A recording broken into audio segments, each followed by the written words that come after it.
Hey guys, so I'm back with another video, and this is going to be a tutorial video series, and in this series we are going to build a blog application using Blazor server. So this is the app we are going to build. So it has let me log out first. So it has this home page. These are our latest blog posts. We have this about section. This is a kind of static section. There is nothing on this. So on home page we have these categories section. So we can click on the categories to see the blog posts related to that particular category only. And if there is no blog post under that category, then we have this nice message, no blog post found, please check back later. And if we click on any of the blog post, it opens the detail page with this nice header section, these author of this blog post, category, published on, then introduction, and then complete description, complete content of that blog post. And then we have this login section. So this is a single user blog application. So we can log in, and after login we'll be able to see other sections which are protected. So let me quickly log in. So after login, you see we have this name of the logged in user and these two menu items, manage categories and manage blogs. So for manage categories, we have this manage categories section, admin section. So here we can create a new category. So we have this nice dialog, and then we can edit any of the existing category as well. So we can change it. And after that, we have this manage blog section. So from here we can manage our blog posts. So we can create a new blog post from here, title, slug, that the URL of the blog post. Then we have these categories drop down. These categories are coming from this manage categories section. So we have all these categories. These are coming here. Enter manage blog and add new blog. Yeah, these categories drop down. It has all those categories. Then we can provide a short introduction, and then we can provide complete content of our blog. So this is a rich text editor. So we can apply all these blog, bold, italic, underline. We can apply all these formatting here. And then we have this published section flag, which allows to show and hide the posts from the end user, from the user of this blog. So let me show you quickly. So this Blazor server, under this Blazor server category, we have this blog, right? This post Blazor 0.7 experimental release. So all these content, I simply copied these from the official Microsoft blogs. I did not write these blogs, so I simply copied this title and description from there only. So for Blazor server, we have this experimental release now, and if we go to home page and then if we check the Blazor server, so we can see two posts here, but that post is not here because that is not published. And if we edit this blog post, let's come here, and if we publish it, save it. Now if we go to the home page and Blazor server, then we can see this post here. So this thing. And now one more thing I want to show you. So if we are on any category page where there are no blog posts under that category, and if we are logged in, then it shows no blog post found. Then it shows this click here to create a new blog button, because we have implemented it. If the current user is logged in and if he goes to one page where there are no blogs, we can create blog under that category directly. So that's all for this. We are going to build this using Blazor server with EFCore, and we are going to implement all these routable components. We are going to use custom authentication state provider and multiple components, state sharing, AuthorizeView. All these things we are going to use in this application. So let's get started. So I'm here in Visual Studio. Now I'm creating a new app. So Blazor server app. Next, and let me call it blazing blog. Next, and .NET 7 authentication type none, because we will use our own custom authentication basically. Then create. So project created, and okay, we have all these default things. So first thing, we'll start with our database. So we will use EFCore for this. So in order to use EFCore, let's add the required NuGet packages first. So first thing, we need our entity framework core packages. So entity framework core, and from here we need EFCore, relational, and then SQL Server.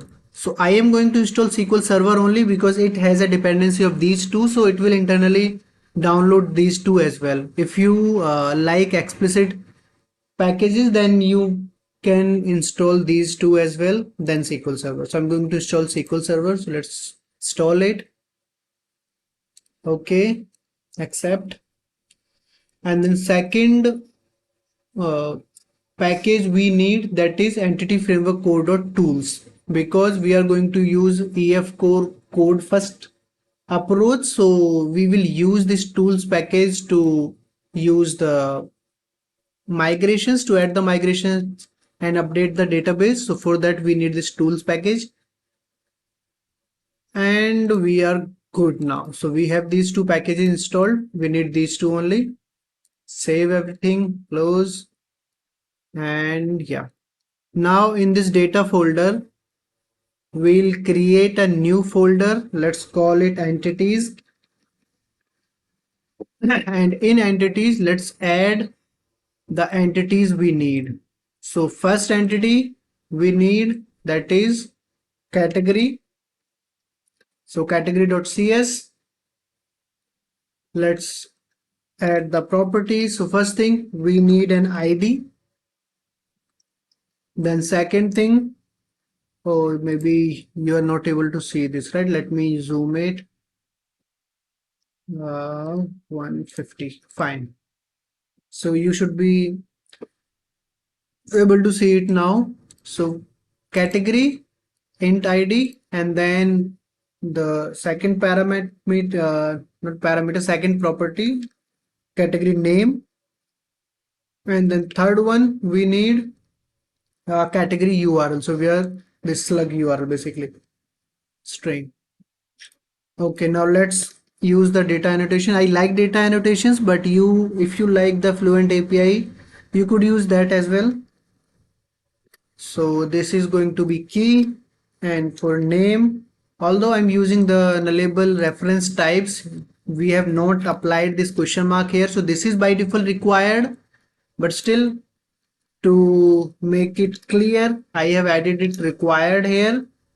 Then we are going to have a max length, and let's have it somewhat 100, and then Unicode. So this is not going to be Unicode for, in our case, if you allow to have category names, Unicode characters in category name, then you can omit this. The default value is Unicode true, so you can skip this.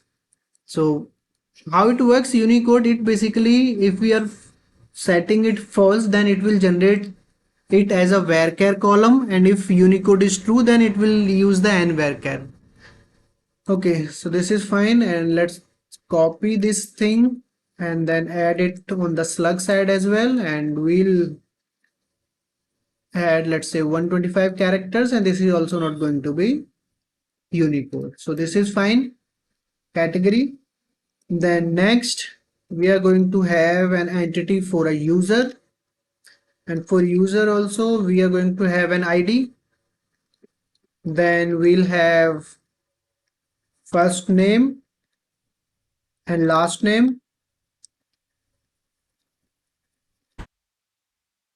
and after first name and last name we are going to have an email.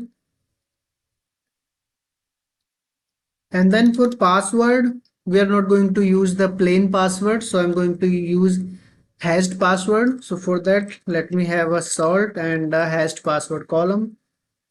So let's say hash only. And I think that's it for a simple blog application, this user. And then we'll simply add our data annotation attributes. So name, and I have this required max length, and let's have it somewhat 25, Unicode false. Same for last name, but with one change. Last name could be null. So max length 25 only, Unicode false, fine. And for this, let's have email required and max length. Okay, fine, 100 is fine. For salt, it is going to be required. Let's remove this Unicode and let's have maybe 30. And for hash, let's have it 100 only. This is going to be a hashed string. So user is also done. Now let me move it to its separate class, category user, and now the main blog post model. So public class blog post. This is the uh, main entity we are going to use, which will hold the complete blog information. So first thing, ID, then comes string, let's say title, then comes URL, that is slug. After that, we are going to have a category ID for this. So category ID, under which category this blog post is written, and then user ID who has written it. After that, we'll have that introduction text, and then we'll have the main content. After that, let's have some audit properties. So public int, and not int, let's have a boolean property for is published, to keep track if the property is published or if this blog post is published or not. Published is published. And then we'll have a date time property for published on. So this could be nullable, because if it is not published, then this published on property will have a null value, and it will have a value only when this is published is true. So before this, let me add one more property, that is for created on, when this blog post was created. And then I'm going to have one more, same date time, and this is also going to be nullable, modified on, so when this blog post uh, got modified basically. So let me move it to its separate class and move type to this blog post, fine. And here we have these two navigation properties. So let me add the main types, category ID and user ID. So for that, let me add a category here with category only, and let me make it virtual to allow it to lazy loading. And then same thing goes with user. So user ID, fine. Let me add the data annotations, key, then this title, let's have it required, and max length as, let's say, 120. Let me copy it, and the slug required and max length, let's say 150. Then introduction, it is up to you if you are allowing it nullable or not. For me, let's have it mandatory only required. So max length, let's have it somewhat 250. And then content, we'll have required only. We will not use max length here. Let it be the maximum length which this type supports. So in our case, it is going to be nworker 400, but because we are going to store the HTML from that rich text editor to this field. Then we have created on and everything is fine. Okay, so we are done with our entities. Now in order to work with these entities, we need a DB context. So for that, let's call it block context. And in order to use it as a DB context, we need to derive it from DB context. And then let me generate the constructor as well for this. And now after this, we'll simply have our DB set properties. So DB set category, and let's name it categories and copy it 2 more times. So then we have user, users, and then we have blog post. So blog posts. Fine. Now let's override the on configuring method. So I'm overriding this to have the logging enabled for us for this query logging. So whenever EFCore is trying to generate a query and trying to run it on the SQL side, we can see the that query for debug purpose. So if you want to, you can have it. If you don't want, you can skip it simply. So we have option builder dot, we have this log2 method, and this requires to this method we can pass an action.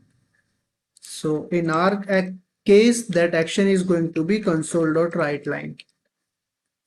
So it will write it, but it's a good, it's not a good practice to have this in production environment. So we can use this if debug and if, so it will log all the queries to console only if we are running it in debug environment. That means we are in development mode, then only it will log this, and in production it will not log this. Okay, this is fine. Now next thing is we need to add seeding data for user. So for category and blog post, we will have a UI to add this data, but for users, we'll ship our application with single user, which will be the default user in our case.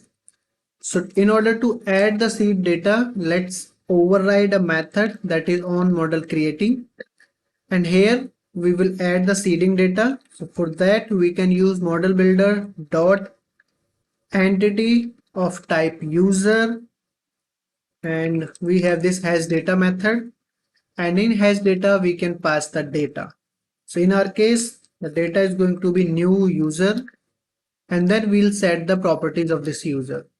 So let's say ID1, then email, let me add my email ID. After that, first name, last name. So let me add my name, Abhay, Prince, and after that we have this salt and hash. So for now, let's have this some dummy text only, salt and then hash. For now, I'm having this dummy text only, and we'll fix it later. So user is done. Now, okay, everything looks fine now. Next thing is, in order to use this DB context, we need to register it in program.cs. So before this app builder.build, let's register it. So builder.services. We'll use add DB context. The type is going to be this block context, and then we'll add our options to it. So options are going to be options dot use SQL server, and this SQL server, it requires a connection string. So this connection string, we are going to set it in our app settings file. So let's go to app settings.development.json file. Here we'll add a new node for connection strings, and let's name it blog only. and then connection string. So data source dot, you can use your connection string. So initial catalog, this is going to be name of the database. So let's have it blazing blog only. And then I am using Windows security, Windows authentication. So integrated security true, and then trusted connection true. And by default from EFCore 7, EFCore automatically uses the encryption for these connection strings. So in our case, we are not using it. So we can disable it using this encrypt flag. So encrypt false, but it's good idea to have the connection string encrypted for production environments for security purpose. But for now, we are on local. We are simply in development mode, so it should be good. Okay, fine. So we have this connection string ready. We need to use it in here. So for that, let's access this. So connection string, or let's call it block connection string. So we'll get it from builder.configuration.get connection string, and we need to provide the name which we have given here, this name. So blog. Now we have this block connection string ready. So in use SQL Server, we need to pass this one. And now our registration is ready. Everything looks fine now. Next thing, we need to add the migrations. So all these things currently in our code only, but we need this structure, this schema, these tables, these entity tables in our database as well. For that, we'll add migrations. So let's go to this, open this package manager console, and here we'll use one command, add migration, then name of the migration. So let's say initial migration, enter. It will generate a migration.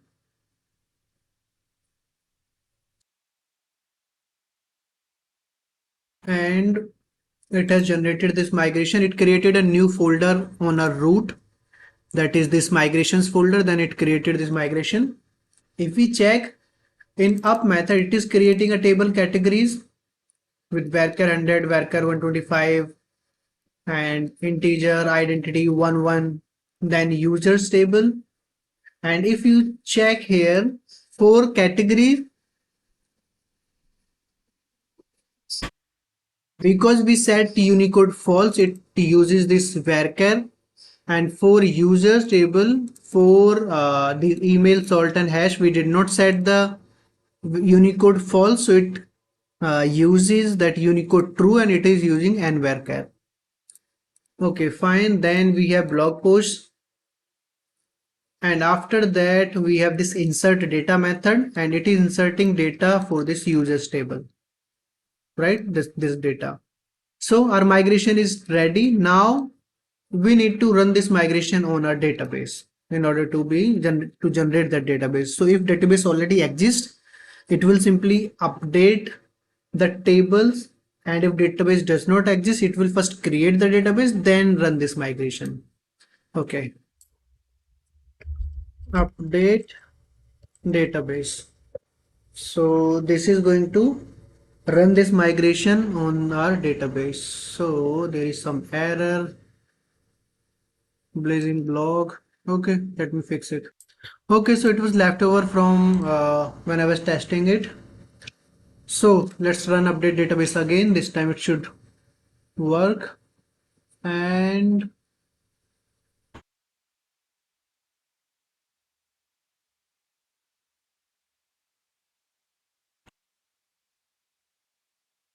okay, it successfully created the database, inserted all this data. If you'll check some of the things, create table, it is running all these commands, all these queries on the database side. So now everything is fine. Let's rebuild the app. and it is working. So from database side, mostly we are done. Now we'll start working on the UI. So we'll start from this main layout, this header and all this. Okay, so that's it for this video. Please like this video, share this video, and subscribe my channel. I'll be posting new next part very soon. Till then, bye bye.